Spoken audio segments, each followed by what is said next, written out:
Hello, and welcome to Mental Health Matters Podcast. I'm your host, Liz Lang, and I'm here with Dr. Mark Burton. In this podcast, we will talk about all things mental health. Thank you so much for joining us.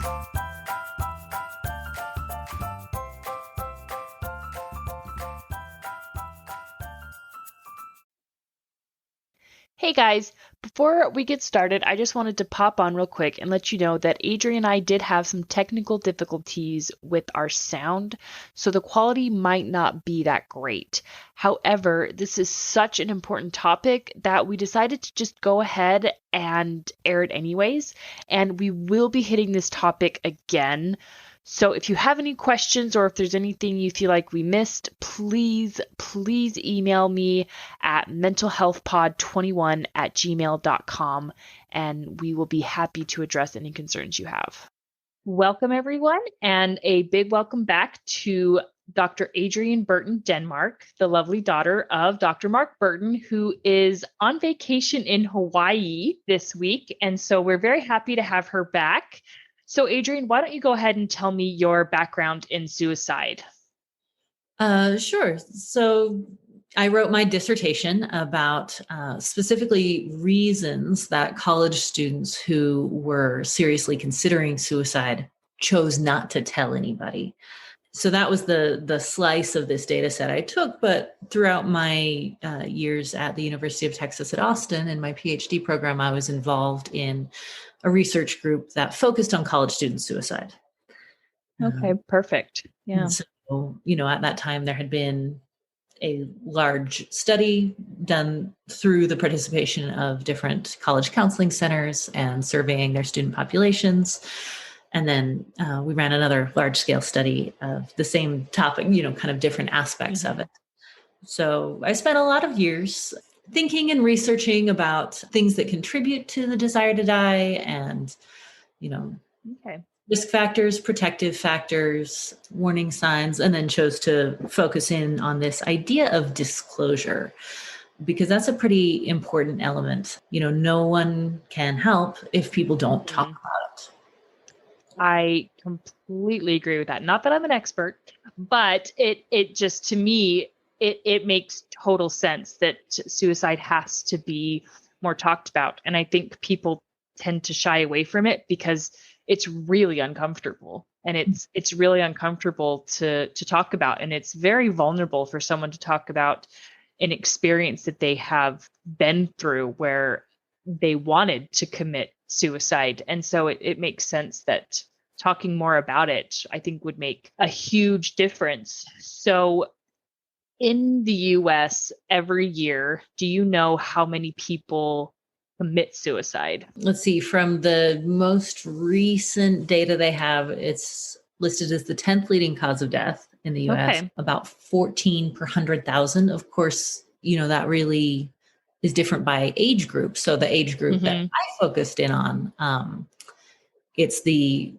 sometimes listed as the second leading cause of death. Okay. The third. So, right. So it's I guess you could say, a much more serious issue in that population. I mean, part of it is that in a younger population, you don't have other chronic illnesses leading to death. Right. Okay. Causes of death are injury, homicide, and suicide. Okay. And would you say that suicide or feeling suicidal is directly linked to a feeling of loneliness and isolation? So that is certainly one of the primary contributors to suicide. Yeah.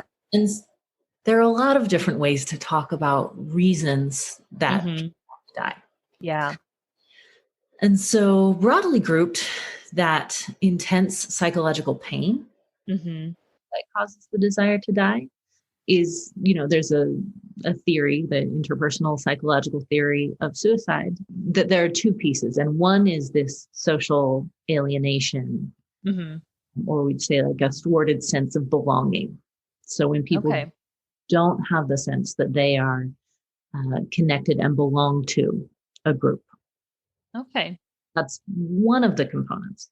And that the other is a misperception of burdensomeness.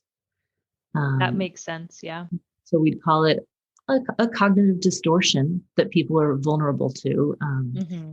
They can get, really vulnerable to this if they're very depressed, experience a lot of losses, this perception that others will be better off without them. Okay. And so, it's important to stress that is just a perception, and that both of these can be transitory states. And so what you really get is if people feel both of those for extended periods of time. Mm-hmm. So they both have the sense that they are not socially connected to other people, and that they are a burden on people they care about. Okay. If they experience that pretty persistently, that is likely to cause the desire to die. Okay. And so, which is interesting because people not feeling socially connected with the pandemic, do you think that has been a factor do you think that's been a factor of the pandemic, is people not feeling socially connected, or because of the isolation, or are people maybe finding more ways to feel connected because we kind of have this herd mentality going on with the pandemic of we're all in this together. We're all trying to do it together from a distance. What are your thoughts on that? Right. And so, I'm aware of some of the data, and then also I'll just share some of my musings. And what we know is that when there are big, like collective national tragedies, Yeah. Suicide rates drop, because interesting. Like after 9/11, suicide rates dropped. Okay. And of course, national successes like in global sports competitions can have the same effect. That what you get typically is an increased sense of belonging. And so in the first months of the pandemic, what we generally saw was a decrease in suicide rates. Okay. There was a sense of like, we're rallying, we're all going through this together, we can get through. Right? So increased sense of belonging, because especially for people who've felt that they are uniquely struggling, that they're alone in their suffering, and everybody else is doing great. All of a sudden, there was this shared experience. We're all at home. We're all scared. We're all depressed. We're all suffering. And so that component that makes you vulnerable to wanting to die actually dropped. Because you feel connected to the world in a way through this global pandemic. Exactly. And many people were reaching out. They couldn't gather, but they were, reaching out, with digital communication and in contact with people that they hadn't been in contact with for a while. Okay. Yeah. So there's that component. Of course, the picture is more complicated than that. Right. As the pandemic has gone on, that's gotten more complicated. That still overall, my understanding is that suicide rates are lower than they were the previous year among the general population, and that they are increasing in groups that are uniquely hard hit by the pandemic. Right.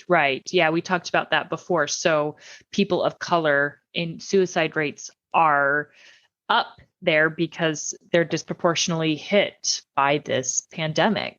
And that makes total sense.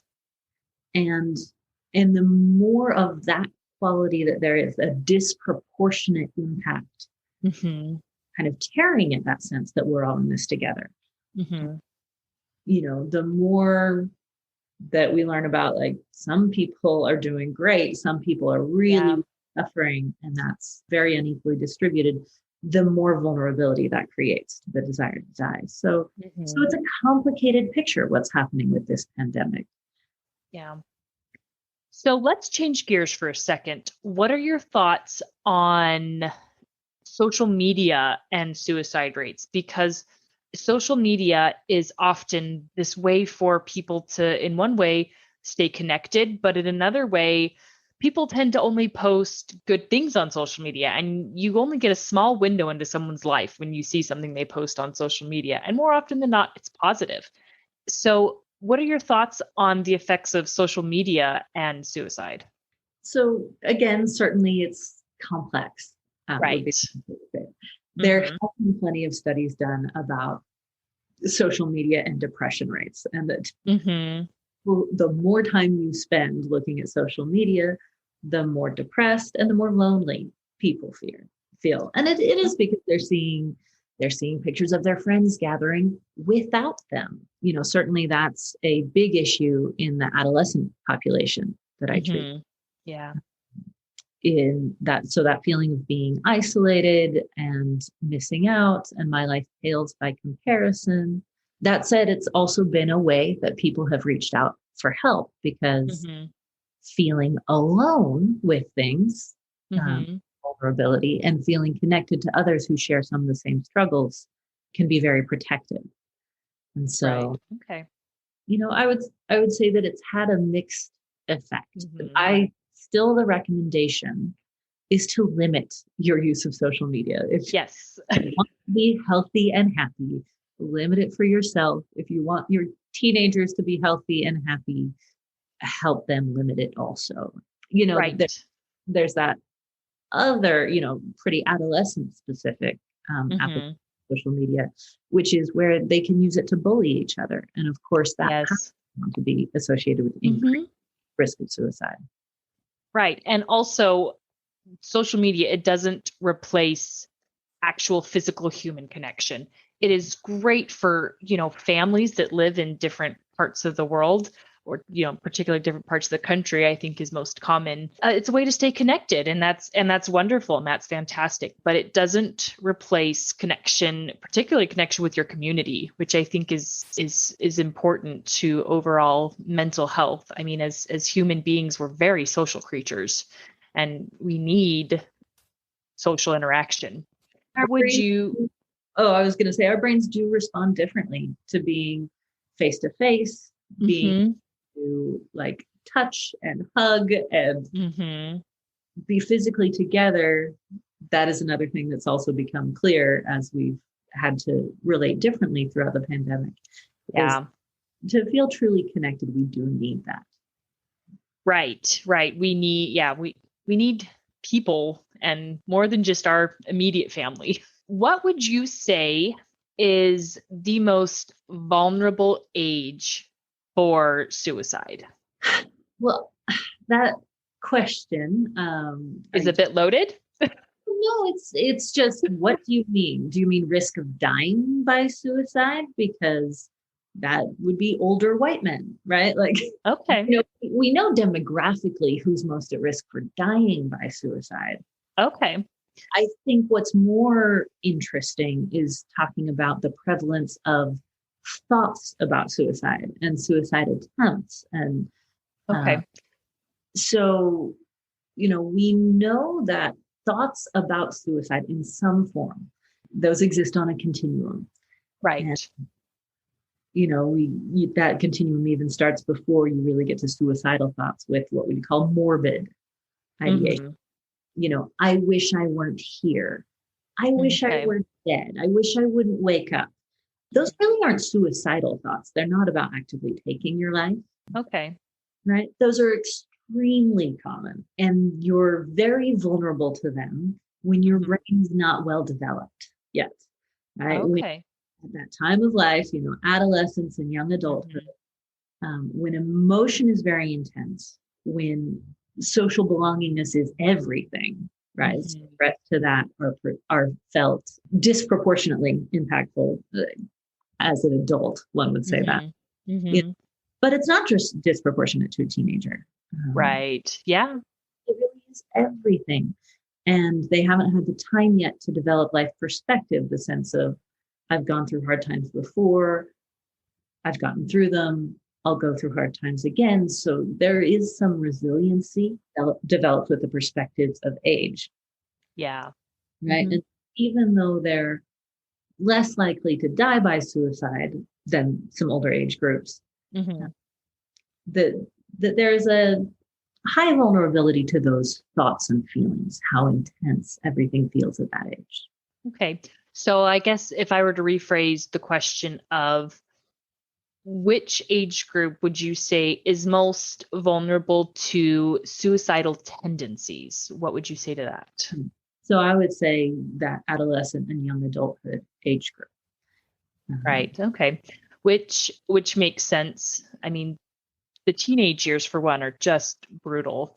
And middle school and high school don't usually help. Don't usually help with that. And as people get older, they tend to find their circle, and they tend to find, camaraderie, which I think can be really important. So let's change gears again and talk about some of the early warning signs of someone who might be feeling suicidal, early warning signs to look for that we should recognize. Sure. And yet, even before talking about the signs, I do want to make it clear to people that some individuals will not give any signs whatsoever. They will conceal. Okay. Right. Yeah, that makes sense. It's a very vulnerable thing to feel. Yeah. And so it's good to know about the warning signs and to pay attention. Mm-hmm. Pay attention to the people in your household, to pay attention to, if you're a teacher, to your students, to your peers, right? So paying attention is the best thing people can do. And even with that, what I don't want is for people to blame themselves with this. Like, if someone dies by suicide, oh, I could have stopped it. I could have seen the signs. That is just not always true. I can totally see that. And blaming yourself in that event it's really, really unhelpful. And I would say too, it's probably a bit natural to feel that for a bit, or to say, oh, what could I have done, or how could I have stopped this, or could I have stopped this? I think those are very, would you say, normal emotions and feelings to go through. But ultimately, I think we have to accept that it was their decision. Mm-hmm. Yeah. And so the most serious warning signs, which, sometimes people don't respond to, are actual statements about wanting to die, or, like this sort of immediacy of warning signs, somebody researching or looking for ways to kill themselves. Okay. Yeah. When they are making statements about hopelessness, that things will never get better, right? That they are in unbearable pain, that they are a burden, that they are, rejected, isolated, cut off from others. So those are warning signs. And certainly some of those behaviors you might see also if someone begins to isolate themselves, if there's a dramatic change in their sleep, Okay. And so, if people, especially if people stop sleeping, you can get also oversleeping with severe depression. But if they get into an agitated, anxious state, if they are engaging in reckless behaviors, increased use of alcohol or other drugs. So in general, you can hear that these are clustering around general signs of depression, but also, getting more serious in terms of the risk-taking behaviors and the lack of healthy behaviors, and things that, the mood swings, things that would really destabilize someone, like not sleeping. Right. And we know that lack of sleep makes everything worse. It escalates everything. Okay. So those are good tips and good things to watch for. Although it also sounds like some of them might just be, it's so subtle that you maybe don't recognize it. Right. People may conceal it from their friends. If you live with someone, it's going to be easier to notice some of these things. But then again, they may conceal that as well. And here's where social media can actually be a little window, that sometimes people will post on social media about how they're feeling. And that will be the only place that they indicate that they're seriously thinking about killing themselves. Okay. So how do you help someone if if they come to you and they say, I've been thinking a lot about suicide. I'm really unhappy. I mean, what if they confess this to you? How do you help them? What would you say to them? Yeah. Obviously, you would encourage them to probably seek counseling and get help. That's probably a really good first step and a very important step. But, as a friend or as a loved one, how do you help support that person? Mm-hmm. Yeah. So first you meet them with compassion, right? Okay.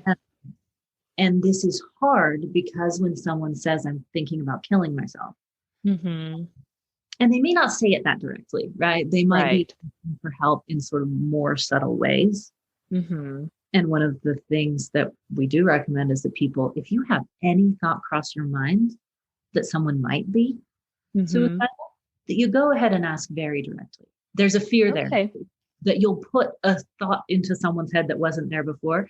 That's not true, you know. Okay. Yeah. Yeah. Uh, and in fact, a seasoned clinician they won't just ask directly, they'll ask in great detail, So like, are you seriously thinking about killing yourself? Like, okay, no. Well, have you had thoughts that you might be better off dead? Right? Okay. Yeah. They'll get into it. Like, what are the nature of the thoughts? How frequently are you having them? When you have them, do you think about a way that you might kill yourself? Like, does that, so to Mm-hmm. not shy away from the direct words, it is unhelpful if people sort of talk around it like it's so shameful. Like, you're not thinking of doing anything, are you? Okay. Yeah. Is like one of the least helpful things you could say. Interesting. In terms of it sends the message that we can't really talk about this. Mm-hmm. And I'm not comfortable. I'm scared. So you can't really talk about this with me. Yeah. Of course, people are scared. Right? Yeah. This is terrifying to hear that someone you care about Mm-hmm. might be thinking about taking their lives. Mm-hmm. And so to take a breath, to center yourself, Mm-hmm. and meet this person where they are. So with compassion, okay, like tell me what's going on, to get curious about their reasons, Okay. what's making you want to die. And, we think about like reasons for dying and reasons for living, and those are unique. I had talked Right. about the things that make you vulnerable to suicidal desire, Mm-hmm. but each person will uniquely identify things. They might say, well, it's this test. I I think if I'm going to fail this test, then I don't want to be alive anymore. Right. Mm-hmm. And Yeah. if only this weren't in my life anymore, I wouldn't have this desire. Or it's this relationship, or people's unique reasons for dying. You want to be open to hearing that, expressing your empathy. And you also want to retain an awareness that they also have reasons for living. Mm-hmm. If they are coming to talk to you about it, they don't feel all one way or the other, right? Okay. Yeah. There's a part of them that wants to die, you know, Mm-hmm. and typically that part wants to die because it wants to avoid pain. It wants to help Mm-hmm. them not have pain. There are parts of them that want to live. They're talking to you about it after all. And so that you can connect with that. Like, yeah, but, tell me about the things you have to live for. What keeps you from doing this? To emphasize that, to Yeah. strengthen. Now, someone who's not a professional should never take on that, should burden themselves with keeping someone alive, like take on that Right. responsibility. Yeah, you definitely encourage them to get help, and Mm-hmm. and you don't serve as a secret keeper, right? Mm-hmm. You encourage the person to tell more people. I think I say that from the perspective of someone who does treat a lot of adolescents. Mm-hmm. Yeah. And I could definitely see that because as a young teenager, your friends are everything and they're so important to you and you don't want to break the code of silence that often happens among friends and I think that is so important to talk about. That is that if a friend comes to you and they're talking about feeling suicidal and they're telling you these thoughts, you have to tell an adult. You Mm, just have to. even if they beg you not to, you have to tell someone, even if you think it's just bluff. Yeah. Even if you think maybe they're just doing it for attention. Well, I think in this case, they should probably get the attention. Would you agree with that? Exactly. They definitely need attention. Mm-hmm. And, it isn't fair to put that kind of burden on a peer and expect them to hold it by themselves. Mm-hmm. And Right. so yes, in this way of like, because I love you and care about you, I will not keep this a secret. But figuring out who is a safe adult to tell, because it may not be that person's parents. Yeah, I can see that. Counselor at the school. Yeah. So recognizing that people have reasons, and they have reasons both to consider suicide and reasons that they are alive, that they've stayed alive, and that you want to, kind of help them remember those. Okay. And build on those and give them hope that the reasons that they want to die are changeable things. Yeah. Because in that moment of intensity, people lose that bigger perspective. They lose the ability to realize that the thing that feels life ending right now is actually temporary. It's just right now, but that doesn't mean forever. Yeah. Yeah. It's interesting, when you talk about compassion, and which is obviously very important, but also what are your thoughts on validating the feeling? Because I think a lot of people, and I think I would feel the same way if someone came to me and was telling me I feel really depressed, and I'm having all these thoughts about suicide. And it is frightening, like you said, and it's uncomfortable. So would you say that they need to be validated that they're going through a hard time, or how do you validate them without feeling like you're encouraging them to go through with it? Yeah. Having a validation of their feelings is actually tremendously important and protective. Okay. It doesn't encourage people to go through with it. They're coming to talk to you. So there's a big part of them that doesn't want to go through with it. But if they are dismissed, right? If you are one more person who says, oh, don't feel like that. You have so much to live for, and just kind of like, what do you have to be depressed about? It's not that big of a deal. Dismissive things like that make them feel more alone. Okay. Yeah. And so, no, there isn't a risk that in saying, oh, wow, like, thank you for telling me. And I hear how much pain you're in. And I'm so sorry that you're in this much pain. And like, what could help you move out of this pain? None of that would ever encourage someone to. Yeah, it makes sense. Or just, like you said, acknowledge them, validate. I'm sorry that you feel this way. And maybe even saying, I care about you and I don't want you to die. And I think people would, and I could imagine myself in a situation, avoiding using words like death and die and suicide and killing, because I think it's our instinct to not do that, because we don't want to put more thoughts in their head. But like you said earlier, they need to feel recognized, they need to feel validated. And that's why I think this is so important to talk about, because as we've had this conversation, even I myself has realized I might not handle it very well if someone came to me and said this, because it's fortunately not so common that everyone knows someone who's been through it.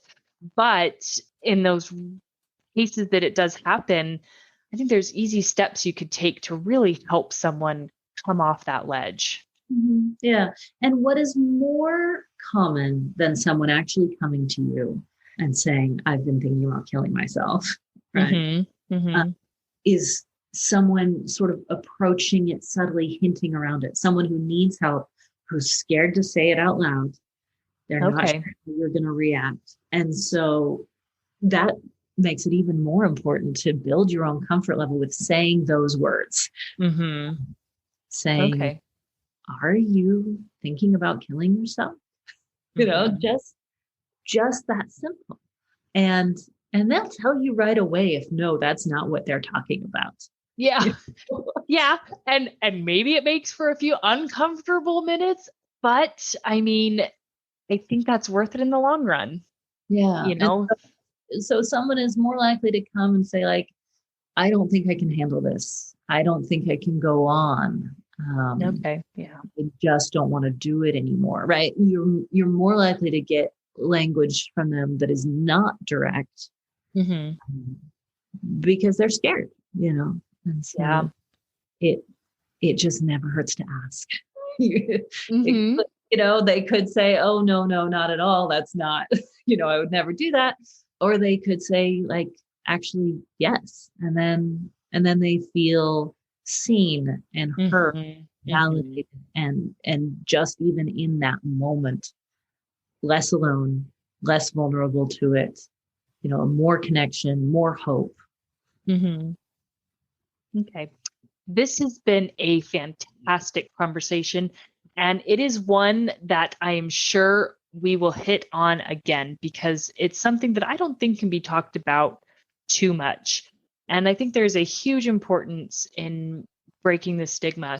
Always at the end of a conversation like this, I like to give the National Suicide Prevention Lifeline number. Yes. 800-273-8255. People can also text signs to 741-741 and get, free anonymous counseling for themselves if they're seriously considering suicide, or also if they are worried about someone else. Okay. So yeah, if you're struggling with that, don't do it alone. Reach out. It's available 24/7. Okay. I will have those links posted in our show notes, so you can easily find access to those. Thanks so much, everyone. Be sure to tune in next week. Dr. Burton will be joining us again, and we will be talking about addiction, as well as taking our first topic from a listener. Have a question for Dr. Burton? How about a topic you'd like us to cover? Send us an email at mentalhealthpod21@gmail.com. This podcast was produced and edited by Liz Lang. Music is by Audio Lounge.